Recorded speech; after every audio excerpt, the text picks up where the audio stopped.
Hello friends, स्वागतम जानाइছো মই অন্য এটি ভিডিঅ'ৰ সৈতে আপোনালোক সকলোকে। আজি আমি আলোচনা কৰিম ক্লাছ 6ৰ হিন্দী 11 নম্বৰ পাঠটি প্ৰকৃতি কা সন্দেশ কবিতাটি অসমীয়াত ভাঙনি কৰিম, গতিকে ভিডিঅ'টি সকলোৱে শেষলৈকে চাব। প্ৰকৃতি কা সন্দেশ মানে হৈছে প্ৰকৃতিৰ বাৰ্তা। हम प्रकृति की हर वस्तु में कोई न कोई संदेश प्राप्त करते हैं। আমি প্ৰকৃতিৰ সকলো বস্তুতে কিবা নহয় কিবা এটা বাৰ্তা লাভ কৰোঁ। प्राकृतिक वस्तुएं हमें धैर्य, साहस, कर्तव्य, सेवा भावना तथा उन्नति का पाठ पढ़ाती है। प्रकृतिर बस्तुबिलाके आमाक धैर्य, साहस, कर्तव्य, सेवा भावना बा उन्नतिर पाठ पढ़ाए। प्रस्तुत कविता में क्या क्या सीख देती है आओ जाने। এই কবিতাটোত কি আমি শিক্ষা লাভ কৰিব পাৰো জানো আহা। बर्बाद कहता शीश उठाकर तुम भी उसे बन जाओ।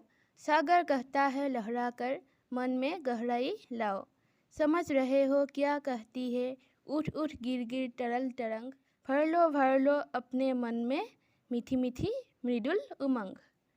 पृथ्वी कहती धैर्य न छोड़ो कितना ही हो सिर पर भार। नभ कहता है फैलो इतना ढक लो तुम सारा संसार। पर्वत कहता शीश उठाकर तुम भी उसे बन जाओ। পাহাৰে কয় মূৰটো ওপৰলৈ তুলি তুমি ওখ হৈ যোৱা। সাগৰ कहता है लहराकर मन में गहराई लाओ। সাগৰে কয় হাত জোকাৰি মনলৈ গভীৰতা অনা। समझ रहे हो क्या कहती है उठ उठ गिर गिर तरल तरंग। তৰল ঢৌৱে কি কয় উত্থান পতন বুজি পাইছানে। भर लो अपने मन में मीठी मीठी मृदुल उमंग। ভৰাই দিয়ক হৃদয়ত মিঠা মিঠা কোমল উৎসাহেৰে ভৰাই লওক। पृथ्वी कहती धैर्य न छोड़ो कितना ही हो सिर पर भार।